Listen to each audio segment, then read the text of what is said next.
去年这场戏的第二幕上演了。文森是世上第一个在子宫移植手术后出生的宝宝，也就是把一个女人的子宫移植到另一个女人的体内。这次的成功要拜麦克布莱史伯母之赐。如果这样走下去，40年后人类繁殖的方法可能又完全不同。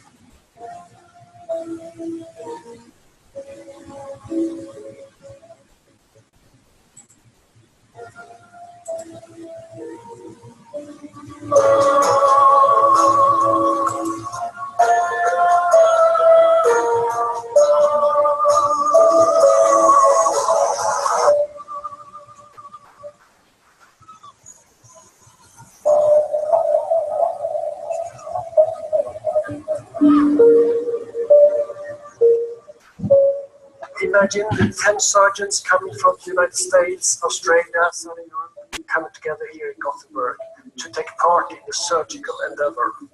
It was not just a simple surgical procedure, it was something which had never been done in the world before.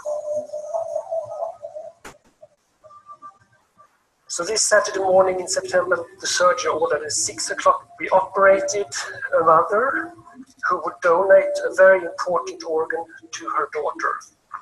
The daughter was 25 years old. She had been born fully normally, but she lacked one organ.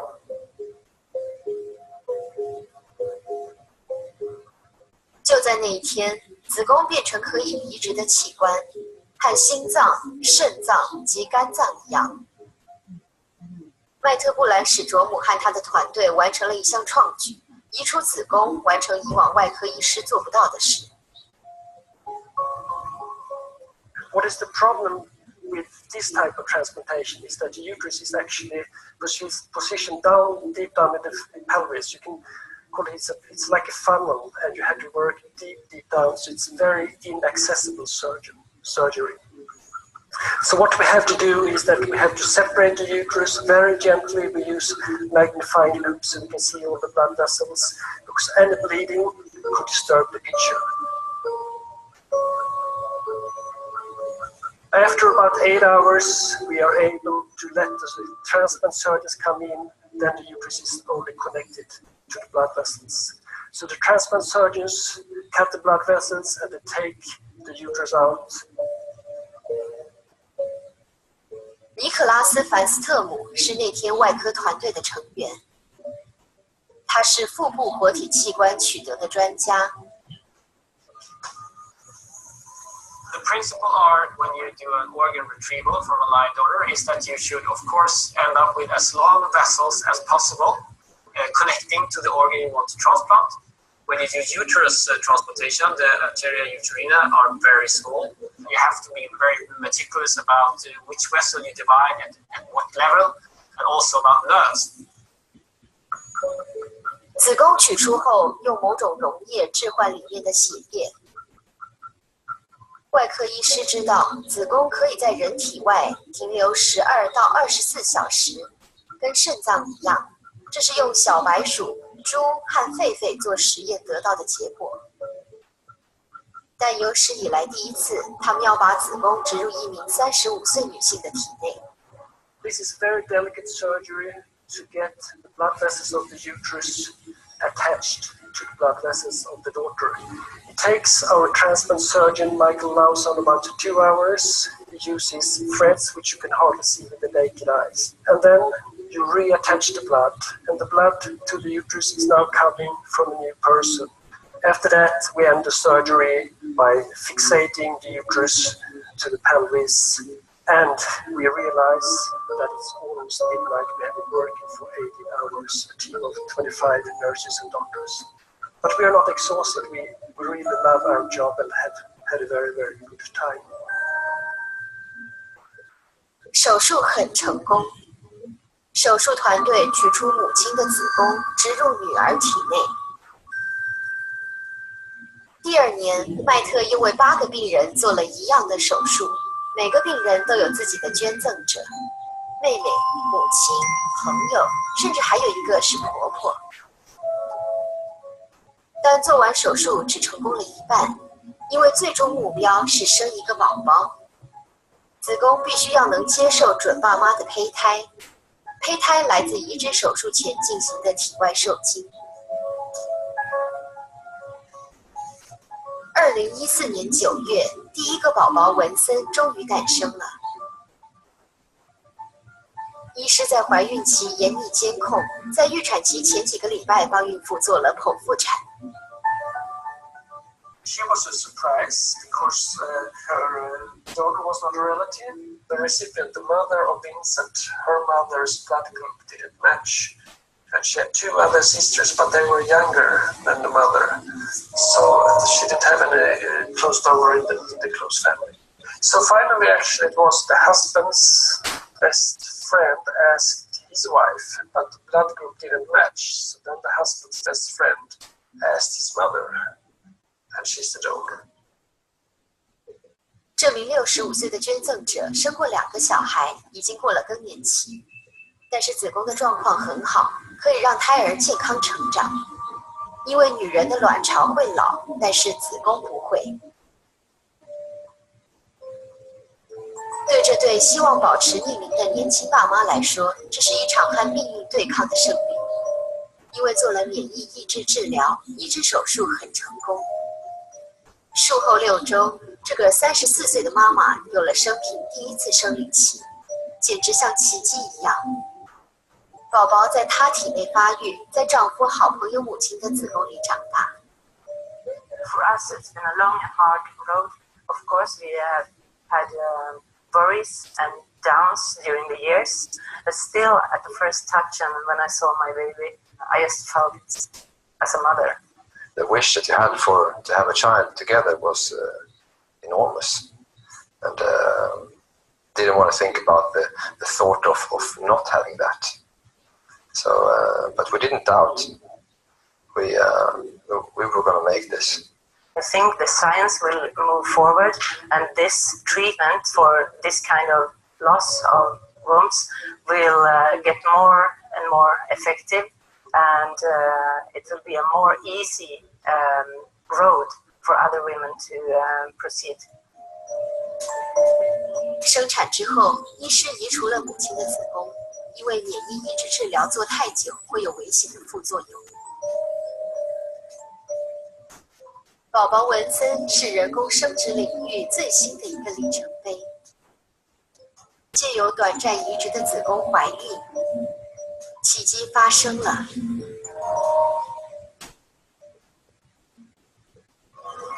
We operated 9 patients, and 2 of the uteri we had to remove during the first 3 months because of complications, thrombosis in one and infection in the other one. The rest 7 started to menstruate after 2-3 months, and they menstruated regularly.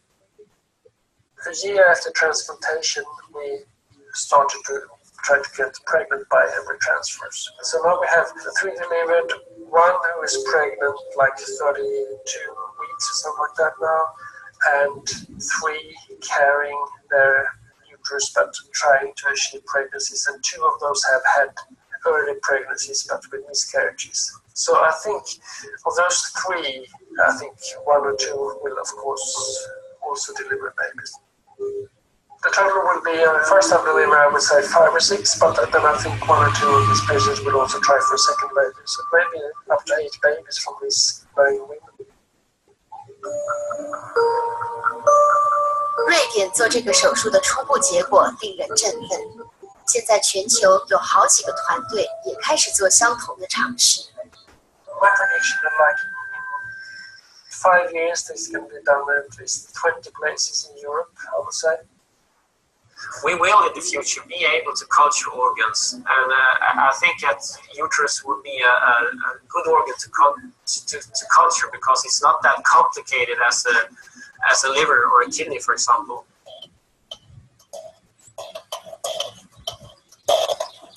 实验室培养的子宫问世前，这项瑞典手术让全球数以千计出生就少了子宫的女人有了希望。他们组成了一个叫做罗基坦的组织。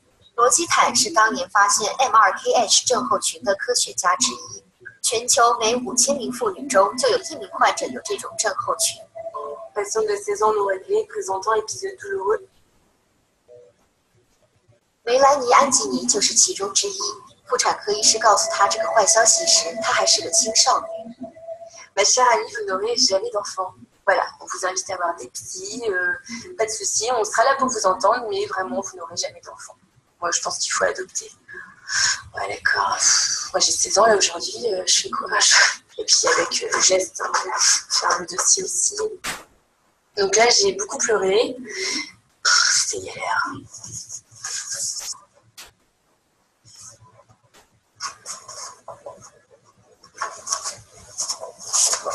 Je vois une absence, quoi, c'est noir. Il n'y a rien en fait. Pour moi, c'est ce qui devrait être comblé par un utérus normal. En tout cas, ça se voit, il n'y a rien. Enfin, c'est le vide, quoi, là.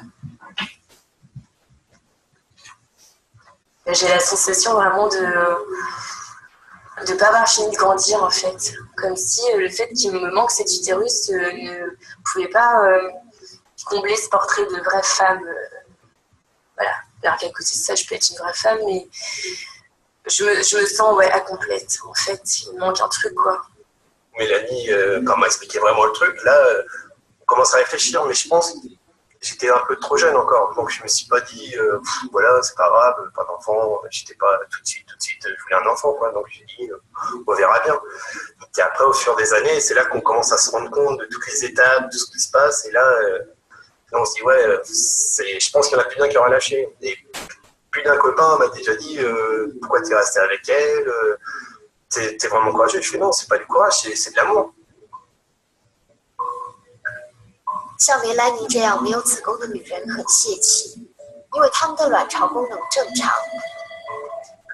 至少梅兰妮和大卫能成功完成体外受精。Ce qui nous manque, c'est le nid pour pouvoir accueillir nos enfants. En fait, c'est ça, clairement. Et c'est juste un organe. Et que toutes sortes d'infertilité est réglée, mais pas la nôtre, en fait. Pour nous, on n'a pas de solution, si ce n'est que l'adoption. 这对夫妻在法国符合领养资格，但可能要等5年，可能更久。所以子宫移植给了他们一线希望。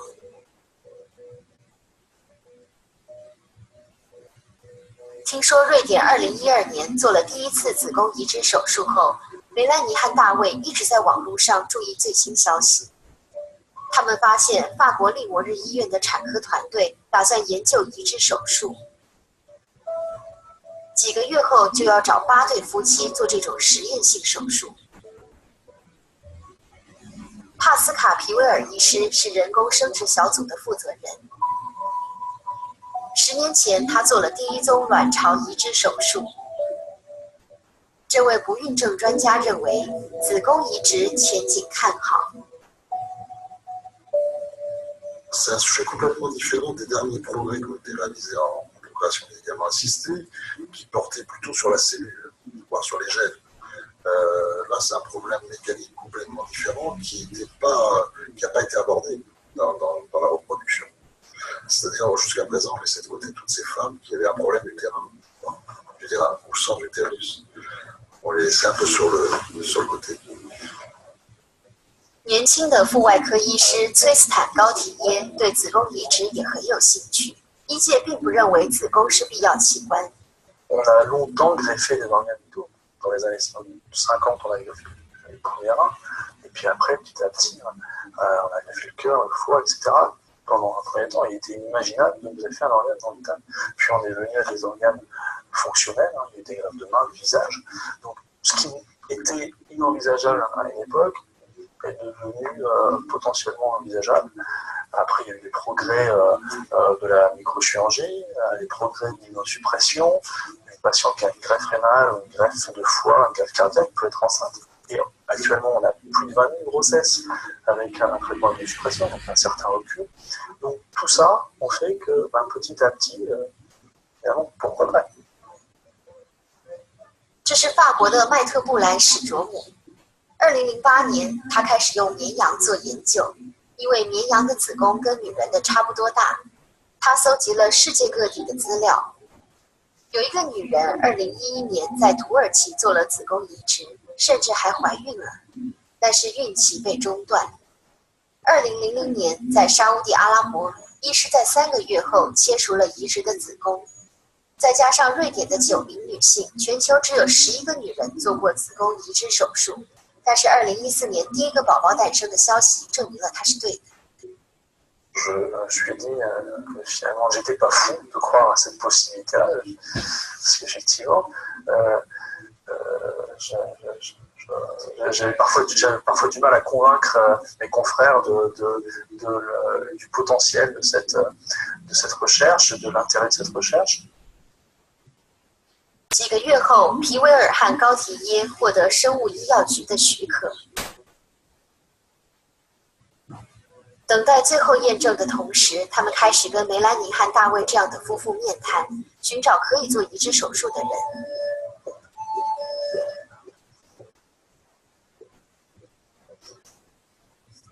Arrêtez d'imaginer que c'est toute sa vie dans la matinée, c'est que ça l'arrive, tu t'imagines ça. T'as une date précise en fait. Ouais, ça serait pas mal. Ça serait génial. C'est vrai. C'est vrai que ça fait peur quand même. On peut dire le contraire. On va encore un petit peu, comme ça. 面谈的目的是让他们了解手术的步骤和风险。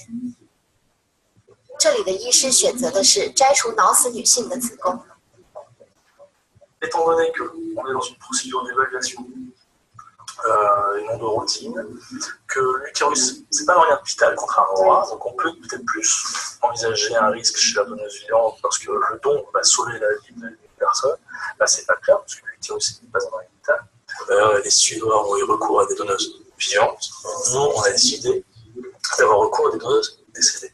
Alors, ça a plusieurs avantages de donner un décédé, c'est que le prélèvement est extrêmement simple, on ne se soucie pas de la vie, malheureusement, de la donneuse. Au lieu de durer 10 heures à peu près, le prélèvement dure une demi-heure, il est très facile à faire, très reproductible. Après, l'inconnu, c'est la durée d'attente. Ça peut très bien être 3 jours après votre inscription sur la liste, comme ça peut être à 12 mois. C'est-à-dire que le jour où il y aurait une candidate potentielle compatible avec vous, sachez que moi je vais vous appeler. Et à ce moment-là, il faut que vous soyez disponible. Il faut venir sur l'image assez rapidement parce que là, vous allez entrer dans la procédure de greffe. C'est-à-dire que vous venez, vous êtes à jeun, vous voyez l'anesthésiste, on va vous préparer pour l'intervention. On va porter l'utérus et sa vascularisation et on va le transplanter, c'est-à-dire suturer votre vagin et suturer les vaisseaux de l'utérus à vos vaisseaux. Alors, ça reste une chirurgie, il peut y avoir des complications hémorragiques, il peut y avoir des risques infectieux. Après, ça, un risque de décès aussi, mais comme dans toute intervention. Alors, le risque de décès après greffe rénale, le risque de décès après greffe rénale, il est de moins d'1%. Ouais. Et au niveau de la l'utérus, du coup. Actuellement, il est de 0, mais c'est sur 11 patients. Voilà, nous, on se réfère à ce qu'on connaît, et ce qui est plus fréquent, c'est la greffe rénale. Voilà. On va vous donner un traitement anti-rejet, et on veut absolument vous avoir à la disposition pendant 3 mois, c'est-à-dire qu'on veut que vous soyez vraiment à proximité de Limoges. On sait que les 3 premiers mois, si vous voulez, sont la période la plus, correspondent à la période la plus aiguë et la plus à risque de complications. Et lorsqu'on considère que la greffe s'est bien déroulée, que le greffon est stable, on envisage les tentatives de grossesse. Et donc là, on va vous transférer un embryon. En cas de succès, tant mieux. Par contre, s'il n'y a pas de grossesse, on refera une tentative tous les mois jusqu'à l'obtention de grossesse. Pour ça, je vous ai proposé, voilà, je vous ai parlé du protocole de A à Z, mais en fait, comme si tout se passait bien. Ça fait du bien d'entendre quand même. Et je vais vous dire qu'à chaque étape, il peut y avoir des soucis. Et ça, il faut bien le comprendre.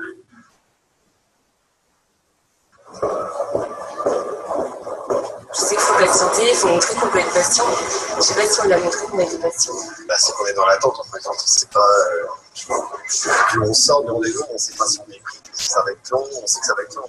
Là en fait, on est encore dans le a priori peut-être que, mais quand même. On est patient quand même. Oui.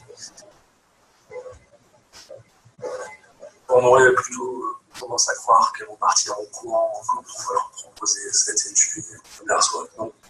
Elles ont une envie terrible d'être comme toutes les autres femmes. C'est-à-dire qu'elles veulent porter, voilà, elles veulent avoir une vie de femme, une vie de maman, elles veulent porter leur enfant comme les autres. Et c'est ce qui les motive.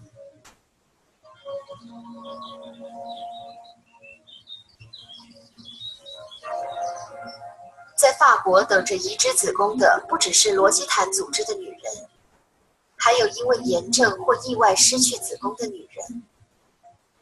艾米丽怀孕6个月的时候突然破水，造成了并发症。她昏迷了3个月，醒来后发现女儿和子宫都没有了。医师为了救她，摘除了她的子宫。La décision a été prise tout de suite, je veux une greffe. Si j'ai pas, je ne veux pas me tourner vers l'adoption. Je veux une greffe, c'est comme ça. Je veux, en fin de compte, ma remarque c'était plus, je veux qu'on me redonne ce qu'on m'a enlevé.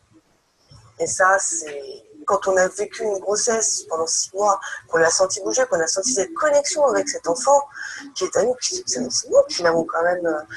C'est pas pareil. Il y a cette connexion qu'on peut pas avoir dans une adoption, parce que c'est malheureux, mais c'est pas nos gènes, c'est pas nous qui l'avons porté, on l'a pas vu évoluer, on l'a pas senti bouger en nous. C'est malheureux, mais c'est ça qui fait qu'on a ce lien avec cet enfant.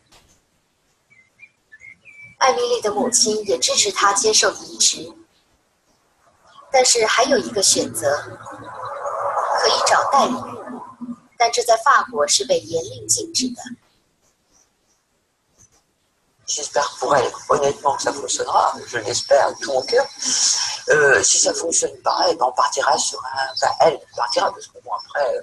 mais j'espère qu'ils partiront sur une adoption, peut-être une GPA, hein. On voit pas. Après, elle peut vivre sans enfant aussi. Moi, je sais des personnes autour de moi qui n'ont pas d'enfants, qui n'ont pas pu en avoir, et puis qui font une vie sans enfants. Parce qu'ils n'ont pas le choix, et qu'il y a 20 ans, il y a 50 ans, il y a 100 ans, les personnes qui ne pouvaient pas avoir d'enfants, malheureusement, ont fait une vie sans enfants. Je pense que de toute façon, c'est assez grave, les femmes vont pas se faire de toute façon. Dans les 2-3 années, on va pas qu'il seul à pas en faire. Tu vois, de toute façon, je suis jeune. Donc ça va, c'est pas comme si j'avais que 30 ans cette année. Et moi, ce qui m'a beaucoup surprise, et je pense que ça a surpris énormément de monde, c'est les femmes et le petit.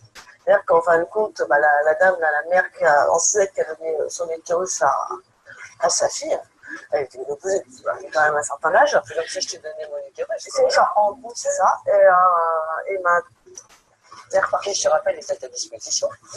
Comme 2 autres, comme j'ai tes tantes, hein, c'est ça. Et en fin de compte, elles sont tout de suite. Ah ouais, tout à fait. Donc, comme quoi, c'est vraiment une question hormonale. C'est aussi, c'est vraiment très normal. Et comme quoi, l'utérus, on en revient toujours à la chose, l'utérus, c'est vraiment qu'une poche. C'est une petite usine de fabrication.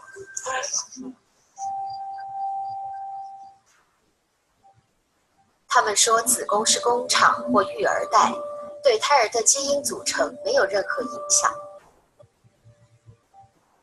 现在医师忙着用卵子和精子做体外受精，给不孕的夫妻一个宝宝。没有子宫的女人也希望一切能解决她们不孕的问题。C'est un muscle, je dirais, qui n'a pas d'âme. C'est un contenant, je dirais, voilà, quand l'accouchement, les césariennes, je dirais, il n'y a pas d'émotion. Je dirais, il n'y a pas d'émotion. C'est un peu... Les ovaires, c'est différent, parce qu'il y a un mystère. Il y a un mystère, ça fonctionne pas, l'influence extérieure, l'influence intérieure, le stress, tout ça va jouer, et ça reste mystérieux. L'utérus, c'est un peu bêta, quoi. Je veux dire, c'est un muscle qui se détend, qui revient, bon voilà, donc il n'y a pas de quoi s'étendre. 一般来说，子宫的位置在这里，有时候不在，有时候会引起一些问题。那么，子宫究竟是不是必要器官？ La vie est un continuum, on est là, on fait passer. Hein. Il y a un moment dans notre vie où l'utérus a été létal. Ça, il faut comprendre que si on raisonne que sur le cœur, le foie, le rein, c'est pas ça. La vie, c'est beaucoup plus large que ça. 子宫孕育了世界，是人类的起源，是一切的起始。对女人来说，不只是肌肉而已。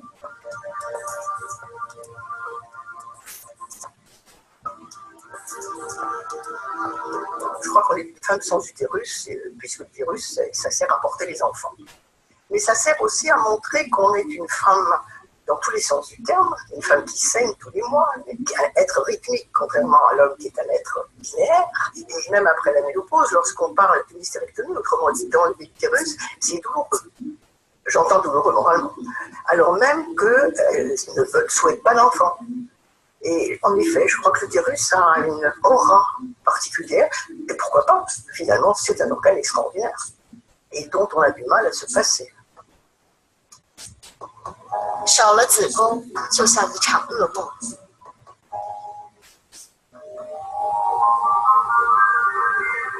瑞尼·费德曼40年前在法国首开风气之先做了试管婴儿，而且不遗余力地支持女性。现在在巴黎附近的佛许医院担任子宫移植计划的负责人。C'est pas intéressant. À un moment où s'est développée, je dirais, la gestation pour autrui, qui est une alternative que personnellement je ne suis pas, parce que je trouve que c'est une exploitation de la femme pour des objectifs certes louables, mais qui, je dirais, l'amènent à une certaine forme d'aliénation, de financement de son corps, de location de son corps. Donc c'est vrai que cette explosion de la gestation pour autrui trouve une réponse, en tout cas théorique, dans la greffe d'utérus, que je trouve plus dans le cadre d'une réponse médicale. 在佛许医院，尚马可·阿尤比医师是手术小组负责人。他已经见过第一批有可能的受赠者。Une patiente sur deux qui vient consulter pour demander une greffe utérine vient accompagnée de sa maman en disant mais j'ai ma mère qui est prête à me donner son utérus.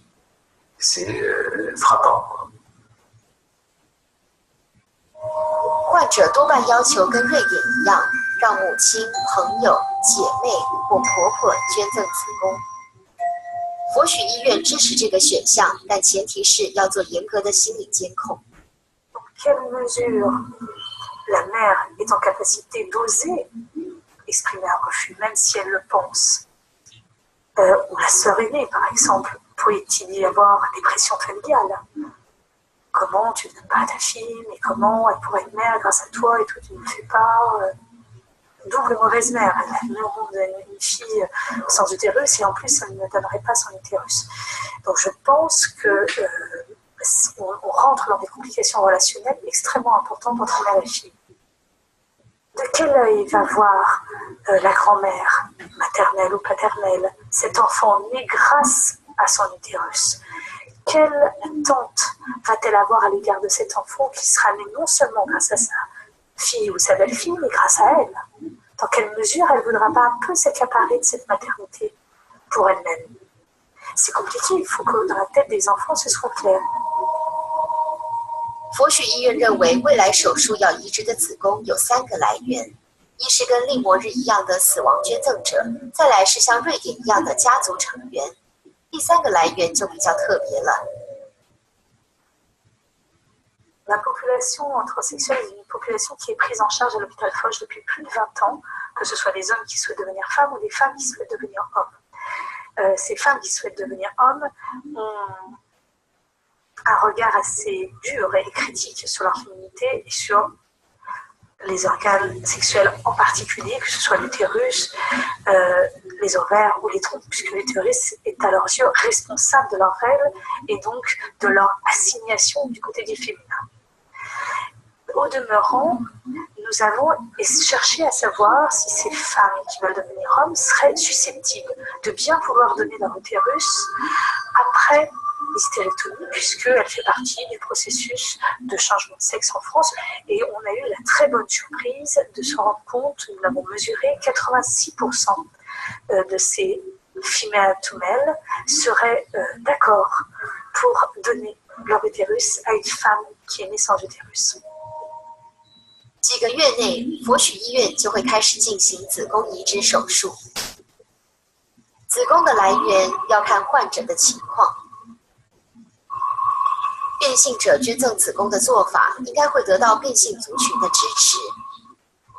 这个族群一直以来都站在人工生殖的第一线，因为人工生殖可以协助他们成立一种很特别的家庭。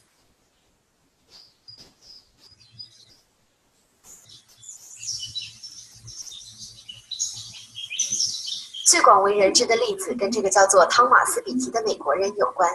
Hello， 他是世上第一个怀孕的男人。Baby, I love you. Hello. Oh, that feels so weird. 其实汤马斯以前叫做崔西。崔西14岁的时候还参加选美。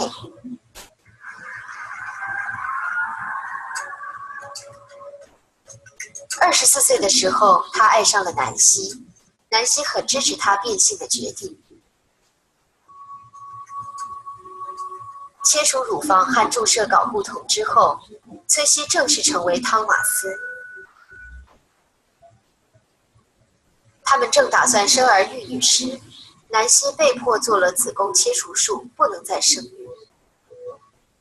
他们在网上买了精子，自己做人工受精。Okay, this is half a person. 怀孕的人是汤马斯，因为他还保留了卵巢跟子宫。停止服用男性荷尔蒙后，他马上就有了怀孕的感觉。I used my female reproductive organs to become a father. 接下来是关键时刻，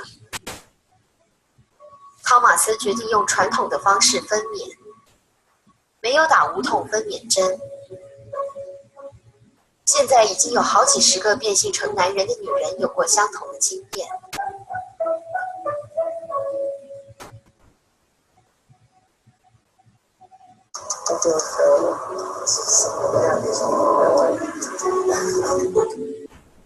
之后，他们又生了2个宝宝。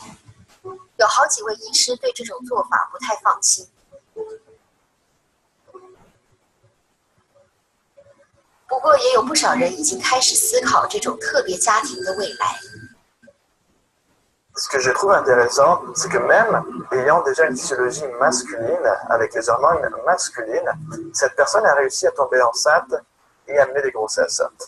Ce qui démontre effectivement que la grossesse est un état hormonal autosuffisant. C'est-à-dire que les placentas vont produire les hormones des grossesses qui sont nécessaires pour poursuivre la grossesse. Et clairement, ça peut se faire dans un environnement qui est à la base masculin. D'où l'idée, en fin de compte, de la possibilité de faire ceci chez l'homme. 但男人真的有移植子宫的需求吗？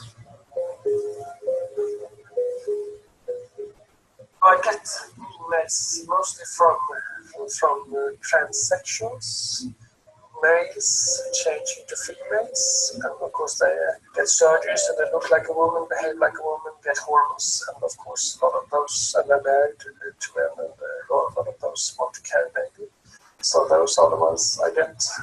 Also, I've also got from some homosexuals. 所以是有这种需求的，但要怎么把子宫植入一个没有预留空间的腹腔呢？ Oui, c'est un organe comme un autre qui a besoin d'être d'un flux sanguin et d'oxygène pour fonctionner. Donc, il faut juste trouver des vaisseaux. 男性的骨盆也有血管和可以固定子宫的韧带，但是还有阴道的问题要解决。 Technically, it shouldn't be a problem. Not in the transsexual where you have a vagina to connect to. But in this homosexual male, why should it serve well? Le truc, c'est un organe qui se sécrète, et ces sécrétions ne peuvent pas être éliminées dans l'abdomen. Donc il faudrait effectivement avoir l'équivalent d'un vagin chez un homme. If you don't have vagina, you have to have a fistula through the abdominal wall, for example. You don't have to have a vagina, you just have to have some point of drainage, so to say.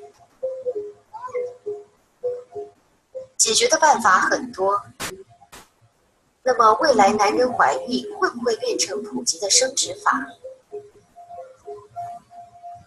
I suggest that in Sweden we have a very equal community between women and men. Or some women say, well, I would take the first pregnancy my husband can work and do his career and so on, and then I deliver the baby, and then I tell my husband, here's the uterus, now we transplant it to you, and you take the second pregnancy, and then I can work, so we'll get equal in that. That may be a future, who knows? But in many years. 虽然这是未来的事，但其他人能接受瑞典人的梦想吗？ Grève d'utérus sur des hommes, pourquoi pas? Pourquoi pas? Alors là, on franchirait véritablement quelque chose de fondamental, d'essentiel, parce que on donnerait la possibilité de renverser ce que j'appelle la balance différentielle des sexes, qui est posée sur le fait que les hommes ne peuvent pas accoucher avec de leur propre corps. De ce constat des origines du paléolithique, on en a conclu que les femmes étaient des corps et des vases, des récipients mis à la disposition des hommes pour qu'ils puissent avoir des fils qui leur ressemblent. À ce moment-là, si les hommes avaient cette capacité de leur propre corps de faire des enfants, et si ça devenait une norme aussi bien que pour les femmes, ça serait véritablement le moyen d'arriver peut-être un jour à l'égalité.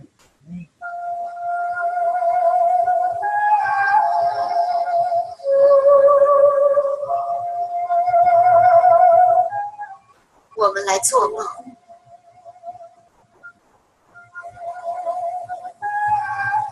人人有子宫，好了不起的革命。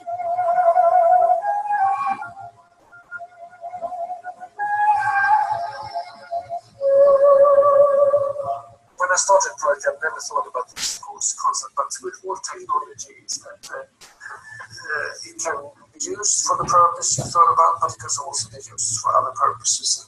And it sometimes can be used for purposes which you're not at all predicted, so it may be that also.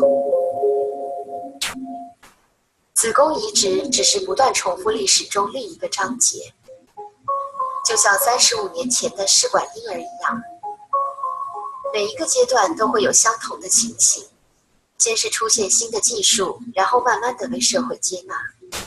Il y a 35 ans, on était sur des patientes qui n'avaient pas de trompe efficace et qui avaient des troubles de stérilité qu'on considère comme une maladie. Et on fait bien de le considérer comme ça.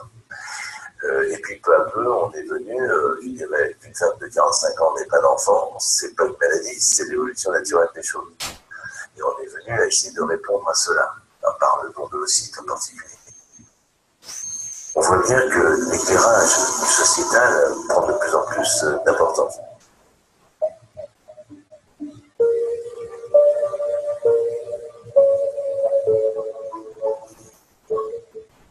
Alors maintenant, ça a posé un problème de société, la préservation de la fertilité. Quand on regardait Google ou Apple qui financent la congélation d'ovocytes chez ses employés, c'est quand même très très particulier, quoi. Conserver la fertilité, est-ce que c'est rendre service à ces femmes plutôt que de leur donner la possibilité d'avoir des enfants jeunes et de travailler plus tard? Ça, c'est des choix de vie.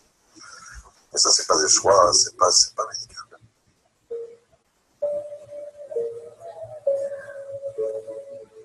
不管是不是生活方式，患者依然上门求诊，要求拥有孩子的权利，而且最好是自己的孩子。À la fois, ce qui me comble et me gêne, c'est qu'on recule totalement toutes les limites. Tout est possible, et non seulement tout est possible, mais on nous demande à nous médecins de tout faire. Au fond, on ne nous demande pas de réfléchir. Le couple qui vient sait qu'il y a des méthodes, eh ben pourquoi est-ce qu'on ne les appliquerait pas? Et en effet, quelle justification avons-nous pour dire ceux-là ont droit à un enfant et ceux-là n'ont pas droit? Qu'est-ce que c'est qu'un enfant de soi? Un enfant, tout ce que l'on fait pour que ce soit ses propres gènes, et en plus qu'on ait, que la femme ait l'expérience de la maternité. C'est tout à fait louable et tout à fait naturel de réagir comme ça. Maintenant, jusqu'où va-t-on pour faire des limites? 昨天的界限已经成为今天的常态，因为科学家不断地挑战界限。科学家埋首研究的同时，人工生殖的历史不断写下新页。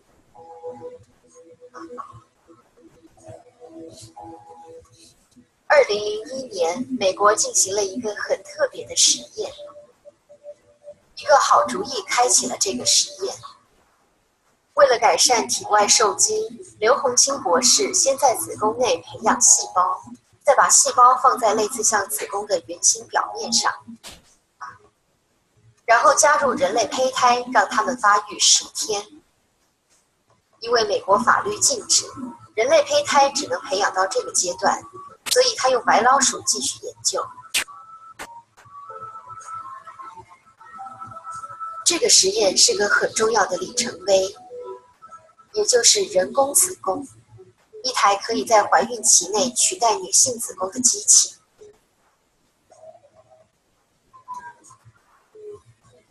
看起来也许很像这台体外受精实验室用的机器，让胚胎处在摄氏37度的恒温环境里，并监控胚胎的成长。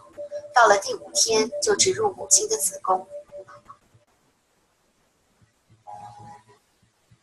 如果刘博士的研究成功的话，胚胎在这台机器里待的时间可能会更长。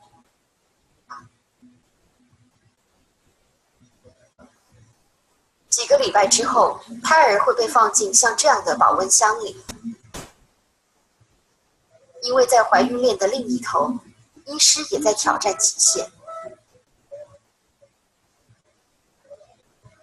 他们要提高在子宫里没待多久的严重早产儿的存活率。正常怀孕期是39个礼拜，现在22周就出生的宝宝存活率很高。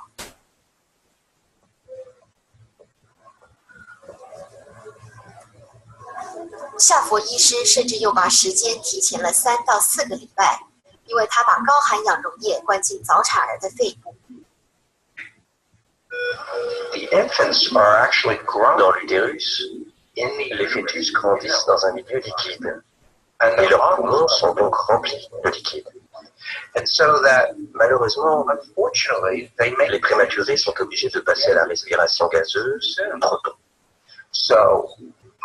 Donc, mon idée a été d'introduire un liquide synthétique dans leurs poumons immatures, de manière à ce qu'ils ne se rétractent pas. Immature lungs, such that they don't collapse. Une fois que les poumons sont développés, on arrête de mettre du liquide à l'intérieur, il s'évapore, et le nourrisson commence à respirer de l'air, comme n'importe quel enfant. 费城和西雅图的医院用这种技术抢救早产儿，效果很好。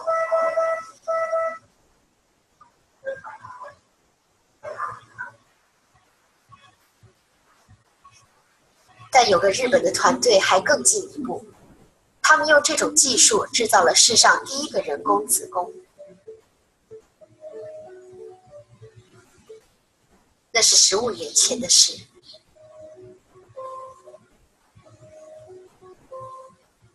这只早产的小山羊被泡在人工羊水里，接上一台有点像洗肾机的净血机，得到生存所需的养分。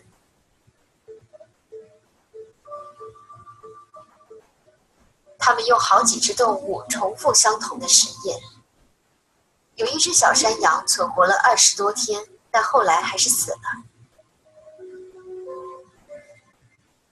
Which is this system on behalf of mother who cannot keep the fetus in her uterus.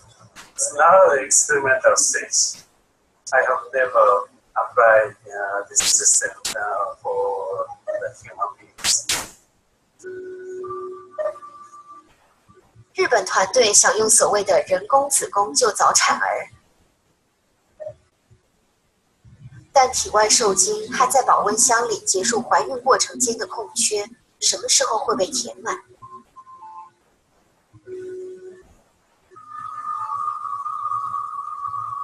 当怀孕链的两端汇合，得到的结果就是人工子宫。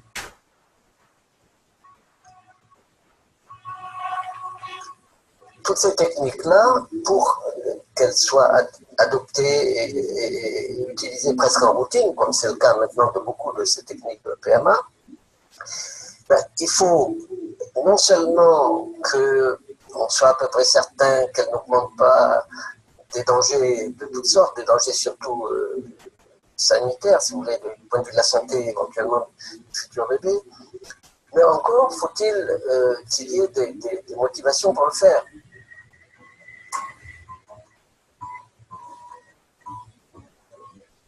澳洲科学家已经找到使用人工子宫的充分理由，抢救一种濒临绝种的鲨鱼。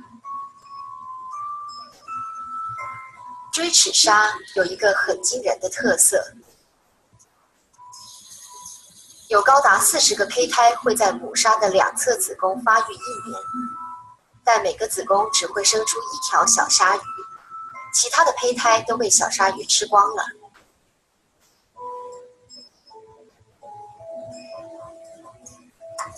这不是唯一有胚胎同类相似现象的物种，但现在锥齿鲨只剩下500条了。所以科学家打算在怀孕早期取得胚胎，让胚胎在体外的人工子宫内发育完成。这看起来像一座顶级鱼缸，有换气装置、滤菌器、软洞帮缝和监视器。18天后，小鲨鱼出生了。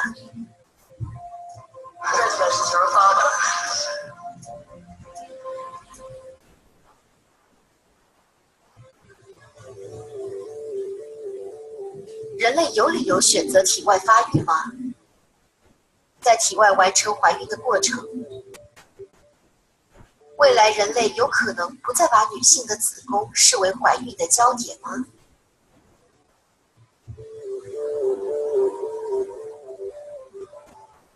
Vous savez que l'homme actuel présente une spermatogénèse qui est environ 50% inférieure à celle de son père.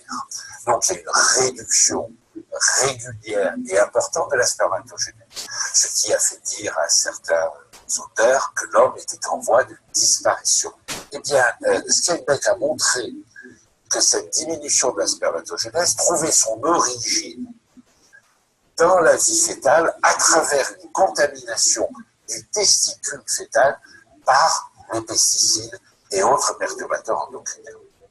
法国大报刊登了相关的报道，详细告诉怀孕女性这些令人担忧的发现。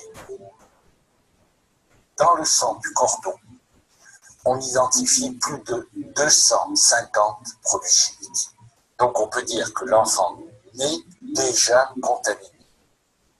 On retrouve des pesticides, on retrouve des phtalates, on retrouve du bisphénol A, on retrouve des détergents. Bref, tous les perturbateurs endocriniens présents dans l'environnement de la jeune femme enceinte se retrouvent dans le sang du cordon.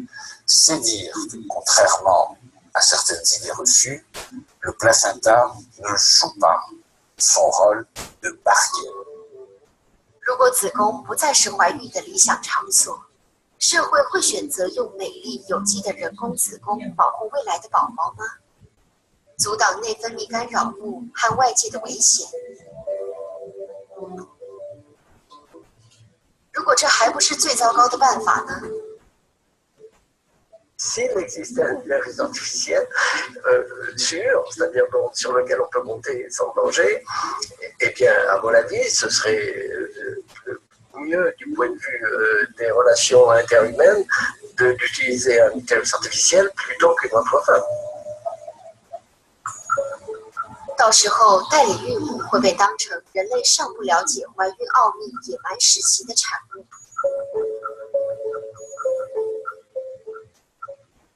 人工生殖的冒险终于可以告一段落。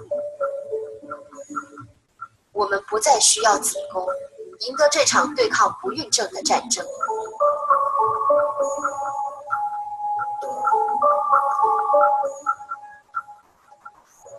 Je ne crois pas du tout à modifier l'espèce humaine.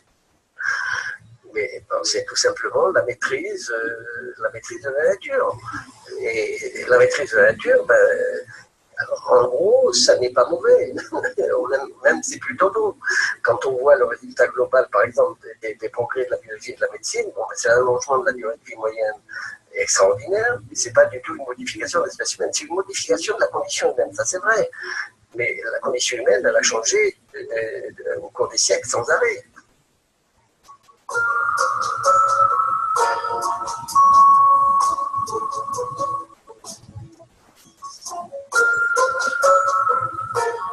Alors, 各位看了这部电影后，感触一定很深啊！再想想看，真的像我开场所说的嘛，在过去很长一段时间，人类历史很长久以来，如果你不会生，你不能生一个